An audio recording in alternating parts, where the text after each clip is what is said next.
ये कहानी खोई हुई परछाइयों का गांव का भाग 2 है। वह जो अब इंसान नहीं और परछाई भी नहीं। भैरवपुर में आरव की मौत के बाद गांव में डर और भी फैल गया। लोगों ने दावा किया कि रात होते ही एक नई परछाई जंगलों में घूमती है, लंबी, बेहद लंबी, और चेहरे पर कोई अंग नहीं। लेकिन ये कहानी यहाँ खत्म नहीं होती, क्योंकि आरव की मौत के सिर्फ 3 दिन बाद उसका बड़ा भाई वीर उसे ढूंढते हुए गांव पहुंचा। वीर पुलिस में था, निडर और कठोर। लेकिन जैसे ही उसने गांव की सीमा पार की, सड़क के किनारे उसे एक अजीब चीज दिखी। पेड़ की छाल पर उभरी आरव की शक्ल, जैसे किसी ने उसे अंदर धंसा दिया हो। वीर ठिठक गया। अचानक पेड़ की छाल हिली और आरव जैसे चेहरे ने अपनी आंखें खोली। वीर के कदम जम गए, लेकिन जब उसने दोबारा देखा, चेहरा गायब था, जैसे सब भ्रम था या चेतावनी। उसी रात वीर गांव के उसी पुराने घर में रुका, जहां आरव रुका था। यहाँ दीवारें वही काली निशान, लेकिन एक फर्क था। दीवार पर अब एक नया वाक्य लिखा था, अगला मेहमान आ गया। रात के 12 बजे वीर ने दरवाजे पर किसी के खटखटाने की आवाज सुनी। उसने पूछा, कौन? बाहर से एक धीमी टूटती आवाज आई, भाई दरवाजा खोल। वीर के रोंगटे खड़े हो गए। वह आवाज आरव की थी, लेकिन वीर को याद था आरव मर चुका है। खटखटाहट तेज होती गई, ठक ठक ठक ठक। अब ऐसा लग रहा था जैसे कोई नाखून से लकड़ी को चीर रहा हो। वीर ने खिड़की से बाहर झांका और उसका खून जम गया।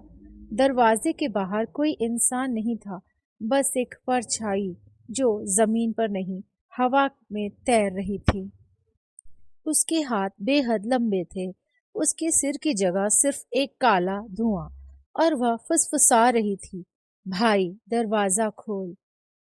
अगली सुबह वीर बूढ़े तांत्रिक के पास गया, जिसे गांव वाले भैरव बाबा कहते थे। वीर गरज कर बोला, मेरे भाई के साथ क्या हुआ? बाबा ने अपनी पीली आंखों से उसे देखा।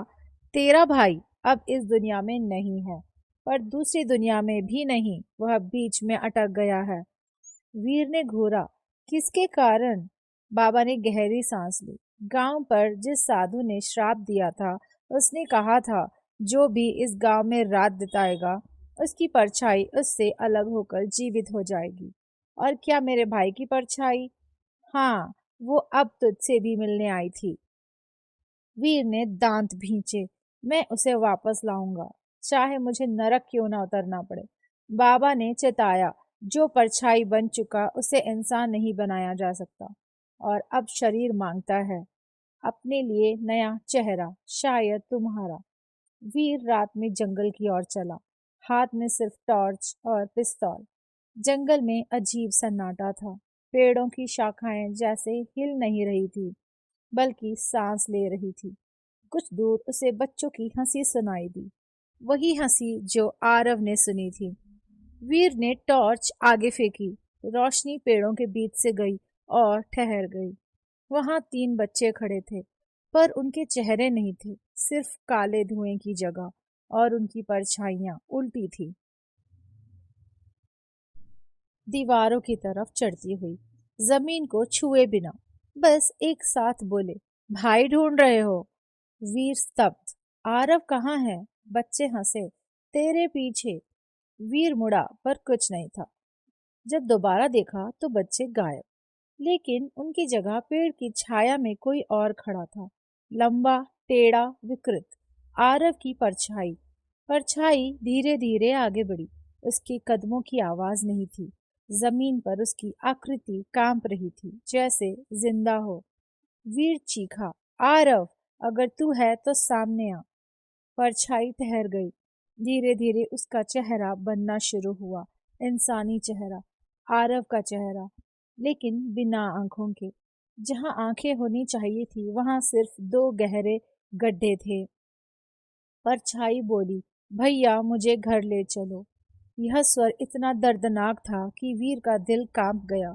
अचानक परछाई ने झपट्टा मारा लंबे हाथों ने वीर की गर्दन पकड़ ली। जंगल झूलने लगा। पेड़ों से काले हाथ निकलकर वीर को जकड़ने लगे। परछाई चीखी, तू मेरा शरीर देगा तो मेरा चेहरा देगा, तेरी सांसें मेरी होंगी। वीर संघर्ष करता रहा, पर परछाई का स्पर्श बर्फ जैसा था और मौत जैसा। अचानक भैरव बाबा वहां आ गए, हाथ में राख से भरा कलश और मंत्रों की आवाज। परछाई तड़पने लगी, पेड़ कांपने लगे, हवा में दबाव बढ़ गया। बाबा चिल्लाए, वीर, अगर तू अपने भाई को बचाना चाहता है तो उसकी परछाई को पहचान। यह तेरा भाई नहीं, उसका श्राप है। परछाई एक भयावह गर्जना के साथ वीर से दूर हुई। उसका चेहरा पिघल कर नीचे गिरा और उसके नीचे से कुछ और निकला, कंकाल जैसा मानव आकार, पूरी तरह काला, बिना त्वचा, जिसकी आंखों में सिर्फ जलती राख। कर यही था उसका असली रूप। यही था भैरवपुर का श्राप। परछाई ने चीख कर बाबा पर हमला किया। बाबा जमीन पर गिर पड़े। उसने उनके चेहरे को चीर दिया। वीर ने पिस्तौल उठाई और उस काली चीज पर चला दी, लेकिन गोलियां उसके आर पार निकल गई। परछाई गरजी, अब तू बचेगा नहीं।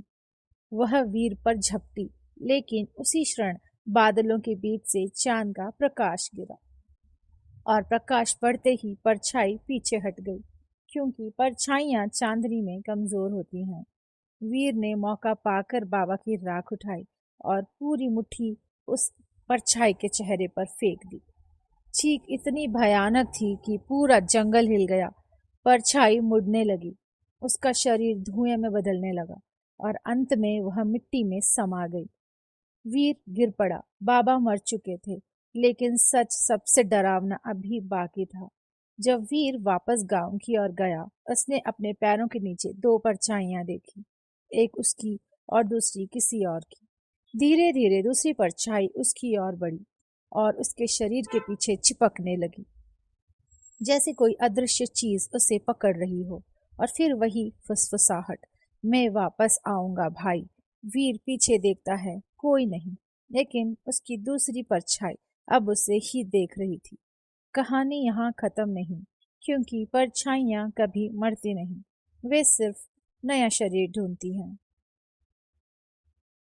अगर आपको ये कहानी पसंद आई तो मेरे चैनल को सब्सक्राइब करें और इस वीडियो को लाइक करें। Thank you.